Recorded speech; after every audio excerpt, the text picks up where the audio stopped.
सुप्रभात विद्यार्थियों। कल हमने कादम्बरी का कथासार के बारे में चर्चा की थी। आज हम कादम्बरी के आधार पर बाणभट्ट की काव्य कला पर सामान्य चर्चा करेंगे। संस्कृत साहित्य में बाणभट्ट का नाम अत्यंत प्रसिद्ध है। संस्कृत महाकाव्यों में बाणभट्ट का स्थान अतीव उन्नत है। संस्कृत गद्य के तो बाणभट्ट आचार्य कहे जाते हैं।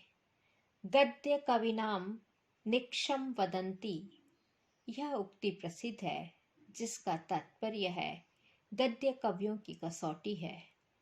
जो कवि इस कसौटी पर खरा उतरा वही सच्चा कवि है। उसकी कविता सचमुच सुवर्ण में है। बाणभट्ट गद्य लिखने की इस कसौटी पर कसे जाने पर पूरे खरे उतरे हैं। उनकी कादम्बरी संस्कृत साहित्य में गद्य काव्य का आदर्श है। उनके पीछे के कवियों ने उसी का अनुकरण गद्य लिखने में किया है। संस्कृत साहित्य में महाकवि कालिदास की पद्य रचना जितनी उत्कृष्ट, सरस एवं हृदयहारिणी है, उतनी ही बाणभट्ट की गद्य रचना समृद्ध, आह्लादक एवं महत्वशालिनी है। अतः जैसे पद्य काव्य के लिए कालिदास को आदर्श माना गया, उसी प्रकार परवर्ती गद्य काव्यकारों के लिए बाणभट्ट के काव्य आदर्श बन गए।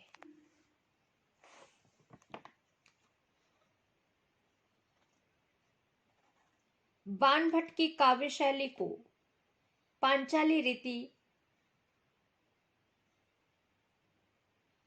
कहा गया है। रीतियां तीन प्रकार की हैं: वैदर्भी, गौड़ी और पांचाली। पांचाली में अर्थ के अनुरूप ही शब्दों की गुंफना होती है। जैसे सरस अर्थ तत्समान ही अर्थ के अनुरूप ही शब्दों की गुंफना होती है। कादम्बरी में शब्द तथा अर्थ की सुंदर अनुरूपता प्रत्येक सहृदय को अपनी ओर आकृष्ट करती है। बाण की कविता में ललित पद विन्यास है, रचना शैली सुंदर है तथा नए नए अर्थों का मनोहर विनिवेश है।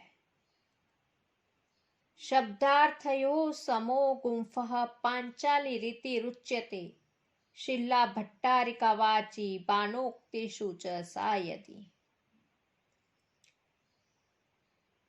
धर्मदास ने बाणभट्ट की भारती के लिए इन सुंदर शब्दों से प्रशंसा की है। रुचिर स्वर वर्ण पदः रस भाववती जगन मनोहरति, सा किम तरुणी नहीं नहीं वाणी बाणस्य मधुर शीलस्य। इसका तात्पर्य है बाण की कविता रुचिर, वर्ण तथा पद से युक्त है। वह रस भाव से परिपूर्ण है और तरुणी नायिका की तरह वह रसिकों के हृदय को हरण करती है। वास्तव में बाणभट्ट की वाणी ऐसी ही है। विषय के अनुरूप भाषा का प्रयोग किया जाता है। विकट विंध्याटवी के वर्णन में कवि ने विकट पदों का यथेच्छ व्यवहार किया है। उधर महाश्वेता के विरह वर्णन करने में तदनुरूप सुकुमार वर्णों का विन्यास किया है। संस्कृत भाषा के ऊपर कवि का अखंड आधिपत्य है। भाषा ऐसे धारा प्रवाह में बहती है कि कहीं भी उसमें विषमता लक्षित नहीं होती। अलंकारों की छटा कादम्बरी में खूब देखने में आती है। उपमाएं एक से एक बढ़िया उपलब्ध होती है। चमत्कारी, श्लेष और सुंदर परिसंख्याएं अधिकता से मिलती हैं। सुंदर अर्थों की कमनीयता अति मनोहारिणी है। बाण की कविता मौलिक अर्थों की खान है। उसमें अर्थों का पृष्ठपेषण नहीं दिखाई पड़ता। सर्वत्र नवीन अर्थ हैं। प्राकृतिक दृश्यों के वर्णन में बाण भट्ट की निपुणता ऊंचे दर्जे की है। स्थान स्थान पर नए रंगों को भरकर कवि ने प्रत्येक चित्र को अति विचित्र बना डाला है। अछूत सरोवर का रमणीय रूप किसे मुग्ध नहीं कर देता। महाश्वेता की मनोहर मूर्ति का जीता जागता शब्द चित्र किसके हृदय को स्पर्श नहीं करता। बाण की कविता रस भाववती है। रस का पूर्ण विकास सर्वत्र उपलब्ध होता है। महाश्वेता के वर्णन में करुण विप्रलंभ का तथा कादम्बरी के चित्रण में संभोग श्रृंगार का वैभव दिखलाया गया है। बाण प्रतिभाशाली कवि थे। उनकी कल्पना विश्वव्यापिनी थी।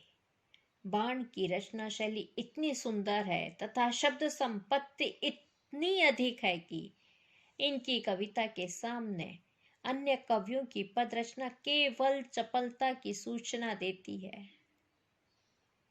बाण भट्ट गद्य काव्य के सम्राट है।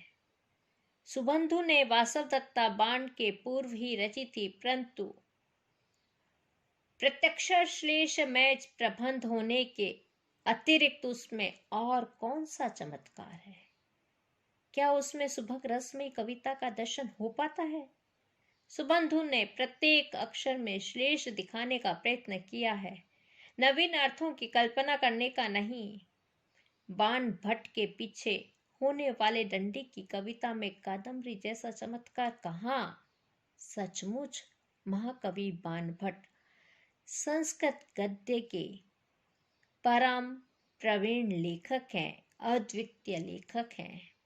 और बाण भट्ट द्वारा रचित कादम्बरी आपके कोर्स में है। इस कादम्बरी का जब अध्ययन पूर्ण हो जाएगा तब पुनः हम बाण भट्ट की काव्य कला पर विशेष चर्चा करेंगे। शब्द योजना के आधार पर, भाषा शैली के आधार पर, अलंकारों के प्रयोग पर, वर्णन वैचित्र्य पर, छंद योजना पर, उनकी रीति पर,